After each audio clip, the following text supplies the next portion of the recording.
Jimmy and Desi. Jimmy tied for 24 points, if you didn't know. When did you guys know Mason wasn't going to play, and kind of how that affect the team, and kind of how that affect the mindset going in? It was a game time decision for us, and then felt like he couldn't go if you can't go out there. If he feels like he can't go out there and give 110%, that's where he wants to play. He wants to play at a high level, and we felt like he couldn't get out there and give us that. So it was next man up mentality. Guys had to step up and play, and I think we were able to do that tonight. What did you think about that? Like you said, next man up. We all got to come out, be ready to prepare. Everybody got each other back, so I feel like we have to do what we have to do to come out with the win.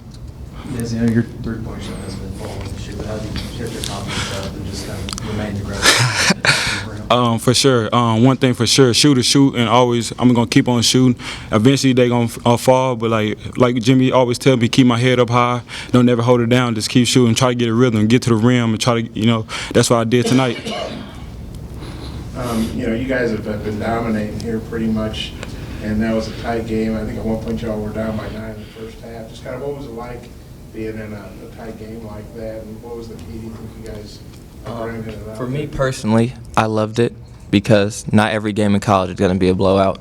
And the closer you get towards the end of the year, you got to be able to grind out wins. And that was good for us. We really needed that. We grinded out the last win, and we grinded out this win, so it shows that when adversity hits, we can handle it, we can step up and make the necessary plays to get the win. Vontaze Walker had 30 points for them. How tough was it to guard him, I guess, for both of you guys? When a guy like that, we knew he was a good player, and he gets it going, it was just hard to stop him. You have to give credit to them. They got him in really good positions to score the ball, and he was feeling it tonight. I feel like we could have done better on the defensive end with our help side defense and stuff, but you just got to give credit where credit's due. He came out and played a great game. Jimmy, it's rare that he calls timeout, as he said during a game. When he called one early, what was the message during that timeout? We just need to step up our intensity level. They came out and punched us in the mouth first. They got going before we could get going, and we haven't had many lapses like that in our 7 games that we've played. So it was one of those times where he felt like we needed it. He felt like we needed a kickstart for us, and I think it helped us. Just on the three-pointer or three-point attempt they had, kind of what happened that, he got opened, and, kind of how scary was that? I just felt like we did a gamble, and we should have never did a gamble. We should have stayed steady, and stayed on our man. But I feel like we should never gamble at all. But it paid off perfectly. But we got the rebound, and we still came out with the win.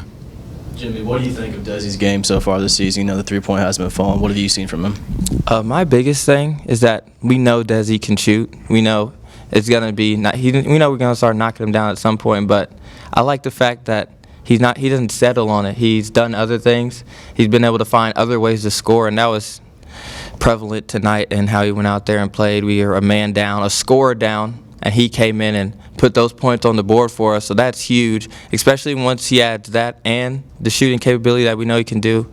It's just going to be sky's the limit for him. I think Reggie came off the bench, 11 rebounds, 5 assists. Just how did you think he played tonight, both of you? Played incredible. Coming off the bench with that energy, enthusiasm. He know what his job is. He know what his role is, and I feel like he played it well. Desi, you sound like you're obviously not the biggest guy, but you remember the Georgia Tech game, you went in there and got a couple baskets on Banks, and you were pretty fearless going inside today. Kind of what's your mindset when you're doing that as maybe a smaller guy? With Banks, I knew he had 4 fouls, and I was trying to get him fouled out, try to go through his chest, but obviously they didn't call the calls. But my mentality, I'm not making shots right now, so I got to find other ways to score the ball, and that's one way is attacking the rim. And I know it's really been a struggle from 3, but do you feel like that's going to turn around? You going to keep firing them? No, Coach Musselman told me to keep my confidence, keep shooting. One thing for sure, like I said before, earlier question, shooter, all we're going to shoot, and I'm not going to never stop. I just got to keep my head up high and keep confidence. There's no question that it's going to turn around. No question about it. Yeah, I was wondering if you guys had talked to Jamario Bell before today or yesterday, and what do you think about him coming into the team? It's a great addition. We need it. I mean, we have lack of bodies right now with obviously a guy down, so we need the bodies. He's going to help us in the long run, especially practice-wise, things that not everybody will be able to see, how he's going to be able to contribute, and I think it's a great addition for us. Jimmy, what do you think of the way Desi attacks the basket?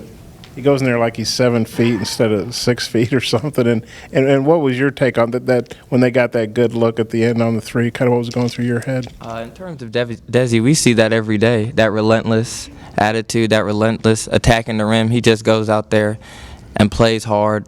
We know he's going to be able to attack the rim. We know he can get those shots, and it's something we're going to need him to continue to do. And with that last shot, it was a bit of miscommunication. It worked out in our favor, but you don't want to try to win games like that. You don't want games to come down to miscommunication. You're basically a hope and a prayer that they miss a shot. You want to have the game more in your hands at the end, and it's something we'll fix, get corrected. Final question? Isaiah's kind of struggling shooting-wise, atypical for him. What are you guys seeing from that, and kind of do you feel like it's just sort of a temporary thing? Definitely. I remember a couple of games ago, he was like 0 for 5 to begin with, had 29 points in the second half. So we know he can shoot. I'm pretty sure everybody in here knows he can shoot, knock down shots. Everybody knows at some point he's going to knock them down again. So it's nothing we worry about. For sure. Nate, final question. I'm sorry. Just with Mason out and Isaiah struggling, I mean, did you all feel extra pressure to do more offensively? Just try to make plays. I think everybody has that mentality that's on the court. When another guy's struggling, I'm pretty sure everybody has that mindset of how can I help? How can I make plays? I knew Desi was going to have to step up offensively, and he did that. He did that very well tonight. So you got to throw a lot of credit to Desi. Guys like Reggie Chaney came in, and even if it's not points, he came in, had 11 rebounds off the bench. I'm pretty sure 5 assists. That's huge when a guy can come off the bench and give you that type of energy. So we got multiple guys that can step up, make plays, and help the team out when a guy goes down. Thanks, guys. Appreciate it.